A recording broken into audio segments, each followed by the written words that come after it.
وقتی که میخوام باهاتون حرف بزنم اولا میخوام هیپنوتیزمتون کنم و میخوام بهتون بگم که این آسمون سیاه که درونش هزاران مداد رنگی میبینی توی جیب‌های دربسته توه. حالا عشق کیه؟ خداونده. زیبایی کیه؟ خداونده. کلید کیه؟ خداونده. قفل کیه؟ خداونده. زندگی کیه؟ خداونده. خداوند کجاست؟ در درون توه. من الان هیپنوتیزم کردم شما رو. چی گفتم؟ من با 2-3 تا کلمه تو رو بردم توی فکر و درست همونجا که تو رفتی توی فکر رفتی تو خلأ و از اون خلأ استفاده کردم و شروع کردم به ذهن تو کد دادن.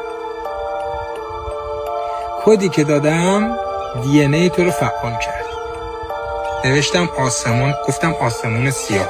حالا این در جریان داشته باش. من گفتم آسمون سیاه در صورتی که آسمون رنگی بود و تو رفتی تو فکر این آسمون که سیاه نیستش، آسمون رنگیه. و کلی هم در مورد رنگ حرف زدم. و چی شد داستان؟ تو رو توی یک قسمت نگه داشتم که ذهنت ندوه، چون ذهن داره هی فکر میکنه آسمون سیاه نیستش که. از اونجا چیکارت کردم؟ شروع کردم کد دادن به DNA تو فعال کرد. کاری که من با خیلی از آدما توی لایوام میکنم اینه که DNA شون رو اکتیو میکنم، چون اونا نمیتونن آگاهی رو درک کنن و من اونا رو هیپنوتیزم میکنم و DNA شون رو اکتیو میکنم. ماتریکس چی کار میکنه؟ ماتریکس DNA ها رو هک میکنه. من چی کار میکنم؟ DNA ها رو اکتیو میکنم.